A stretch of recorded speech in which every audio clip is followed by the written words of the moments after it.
बधाई आपको। थोड़ा सा इधर इधर थोड़ा सा इधर बाहर आ जाइए, बाहर आ जाइए थोड़ा सा इधर।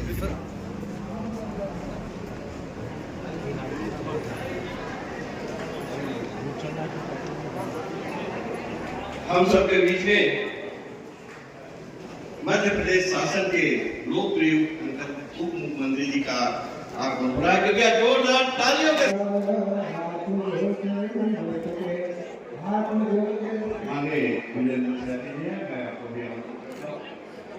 करता हूँ इस अवसर पर जोरदार तालियों के साथ मुख्यमंत्री जी का स्वागत करें।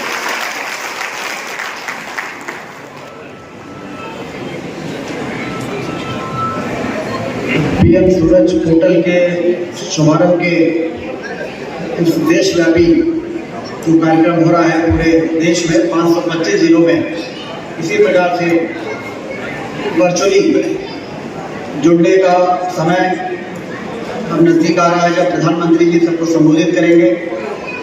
हमारे मध्य प्रदेश में 3 जिलों में ये कार्यक्रम हो रहा है।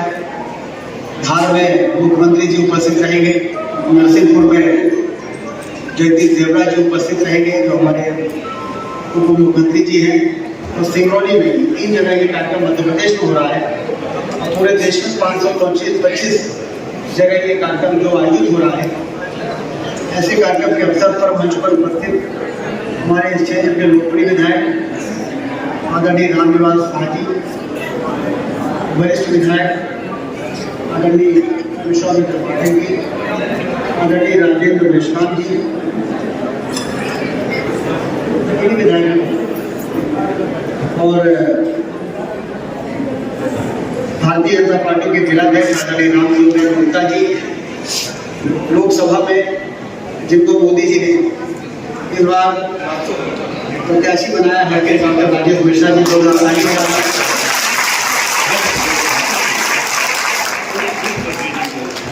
मोदी जी जब किसी को प्रत्याशी बनाते हैं तो अपने आप में ही समय को देखते हुए उनके बारे में लोग ये मानने लगते हैं कि भावी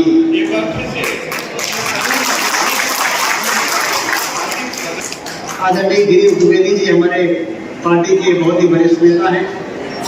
आदरणीय राम वैश्य जी कई बार विधायक रहे, महापौर रहे। आदरणीय राम वैश्य जी, सुभाष वर्मा जी पूर्व विधायक हमारे युवा साथी, नगर निगम के स्पीकर आदरणीय पांडे जी, देवेश पांडे जी, आदरणीय के तिवारी जी, पार्टी के बहुत ही वरिष्ठ नेता, आदरणीय राजेंद्र पांडे जी, पार्टी के बहुत वरिष्ठ नेता हैं। और यहाँ पर उपस्थित जिले के कलेक्टर परमार साहब और एसपी साहब, और यहाँ पर उपस्थित सभी प्रबुद्ध नागरिकगण यहाँ पर दिखाई दे रहे हैं, और ऐसे समाज के लोग दिखाई दे रहे हैं जिनके लिए कार्यक्रम आयोजित है। हमारे युवा साथी भी है, बेटे बेटियाँ भी हैं, सभी लोग भी यहाँ पर उपस्थित हैं। और बंधुओं, पीएम स्वराज का फुल फॉर्म होता है प्रधानमंत्री सामाजिक उत्थान और क्या है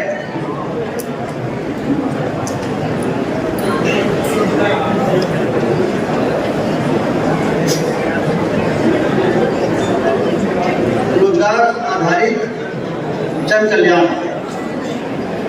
प्रधानमंत्री सामाजिक उत्थान एवं रोजगार आधारित जन कल्याण। यदि इसका स्वराज का फुल फॉर्म करेंगे तो एस फॉर सामाजिक, यू फॉर उत्थान, आर फॉर रोजगार, ए फॉर आधारित, जे फॉर जन कल्याण। तो देखिए मोदी जी की योजना किस प्रकार से चलती है कि वो स्वराज की स्थापना भी कर रहे हैं और उस स्वराज में सामाजिक उत्थान और रोजगार आधारित जन कल्याण भी उसमें साफ साफ समझ में आता है।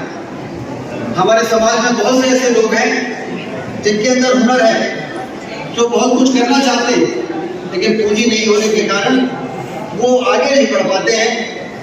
भारतीय जनता पार्टी का हमेशा से ये सिद्धांत रहा, पंडित दीनदयाल उपाध्याय जी ने कहा था कि समाज के अंतिम छोर पर खड़ा हुआ व्यक्ति जिस दिन अपने को ये माने कि सरकार उसके लिए काम कर रही है, वही सरकार वास्तव में जनता की सरकार होती है। ये उनका मंत्र था।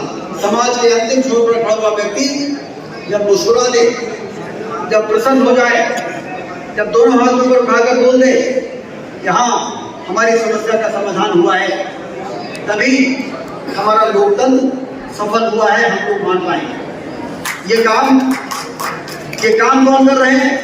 ये मोदी जी कर रहे हैं। उन्होंने देश के करोड़ों लोगों के घरों में शौचालय बनवाए, जो खुले में शौच में जाते थे। करोड़ों लोगों के कच्चे मकान को पक्के मकान में बदलवाया। करोड़ों लोगों को आयुष्मान कार्ड दिलाया, जिससे कि 5 लाख रुपए तक का इलाज उनका मुफ्त में हो सके। बड़े से बड़े अस्पताल में गरीब से गरीब आदमी का उज्ज्वला गैस योजना उन्होंने दिया। प्रधानमंत्री अन्न योजना से 5 किलो मुफ्त में अनाज देने का काम उन्होंने किया। ये गरीबों की सरकार के रूप में अब पूरे देश में गरीबों के दिल और दिमाग में मोदी जी का नाम बैठ गया। ये जरा पीछे थोड़ा शांति बोलिए, भारत माता की, भारत माता की। इस कार्यक्रम को शांति से सुनिए, क्योंकि वो पोर्टल का उद्घाटन प्रधानमंत्री जी कर रहे हैं, जिस पोर्टल के माध्यम से आपको आवेदन लगना है। जब आप आवेदन लगाएंगे तो रियायती दरों में आपको ऋण मिलेगा। उसी प्रकार से इस योजना से भी वंचितों को, जो वास्तव में जरूरतमंद है, उनको सहायता देने का पोर्टल प्रधानमंत्री नरेंद्र मोदी जी शुरू कर रहे हैं। और ऐसे ऐसे इलाकों में शुरू कर रहे हैं जहां पर वास्तव में हमें विकास में बहुत कुछ आगे बढ़ने की जरूरत है। हालांकि सिंगरौली का भविष्य बहुत अच्छा है। हवाई अड्डे का यहाँ पर शुभारंभ हो गया, हवाई पट्टी का। ये जो रोड सीधी से सिंगरौली नहीं बन पा रही थी, इसका 3 टुकड़ों में नया टेंडर हो गया। अभी बहुत ही नहीं है, इससे काम हो जाएगा।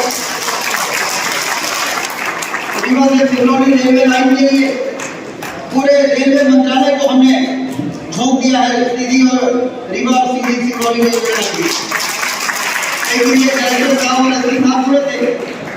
रीवा में हमने वीडियो कॉन्फ्रेंसिंग किया, कमिश्नर को बैठाया, 5 जिले के कलेक्टर बैठे, पूरे रेलवे के सारे अधिकारी बैठे और एक बिंदु पर बात हुई कि कहाँ पर कौन सा काम किस कारण से रुक रहा है, मुआवजा बटा कि नहीं बटा, यदि बट गया तो वहां पर कब्जा मिला कि नहीं मिला, कब्जा मिल गया तो रेलवे की पटरी बिछना शुरू हुई कि नहीं हुई, बीच बीच में जो स्ट्रक्चर बनने हैं उसके टेंडर हो गए कि नहीं हो गए। अब वो ज्यादा दिन दूर नहीं है जब रीवा से हाईवे भी अच्छी पूरी हो जाएगी और रीवा से रेलवे लाइन भी अच्छी पूरी हो जाएगी और सीधे हमारा कलकत्ता और नॉर्थ ईस्ट से हमारा विंध्य क्षेत्र पूरी तरह से जुड़ के और एक आर्थिक तरक्की, आर्थिक प्रगति की ओर हमारा ये विंध्य क्षेत्र आगे बढ़ना शुरू होगा। इसलिए मैं हमेशा कहता हूँ कि हिंदुस्तान में सबसे विकसित इलाका, समृद्धशाली इलाका बनने की क्षमता यदि किसी इलाके में है तो हमारे विंध्य क्षेत्र में है। रीवा, सीधी, सिंगरौली, सबसे विकसित इलाका बनने की क्षमता है। लेकिन विकास के लिए अच्छी सड़कें, अच्छी रेलवे, अच्छे हवाई अड्डे, सिंचाई की नहरों का जाल, ये सारी कमियां थी, जिसके कारण सब कुछ होने के बाद भी हम तरक्की की उड़ान भरने में सफल नहीं हो पा रहे।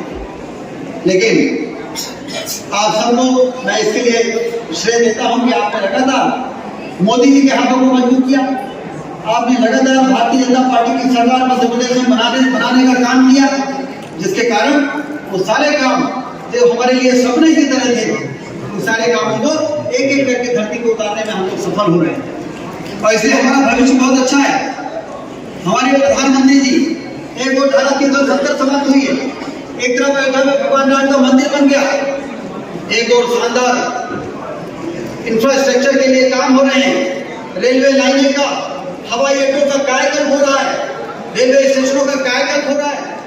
रीवा में भी 400 करोड़ रुपए की लागत से हवाई अड्डा अप्रैल के पहले हफ्ते में 72 सीटर प्लेन अपनी पहली उड़ान भरने का काम करेगा। और ये उड़ान सिर्फ हवाई जहाज की नहीं होगी, ये हमारे वित्त क्षेत्र की तरक्की की उड़ान होगी जो जाकर वहां पर पहुंचेगी जहां पर का नागरिक फिर ऊंचा कहेगा कि समृद्धि मामले में, रोजगार के मामले में, सुविधाओं के मामले में हिंदुस्तान के अंदर तब से स्थिति हमारे इलाके की बनकर तैयार हुई।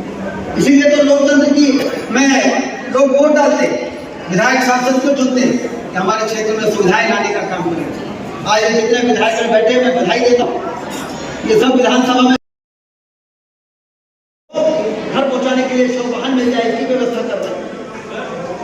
दूसरी ओर यदि अस्पताल दूर है और किसी को डॉक्टर ने कह दिया, कलेक्टर ने कह दिया कि इसको तत्काल रीवा के संजय गांधी अस्पताल में पहुंचाना जरूरी है सुपर स्पेशलिटी में, तो हेलीकॉप्टर भी यहाँ पर आएगा और उसको हेलीकॉप्टर से ले जाके कुछ गरीब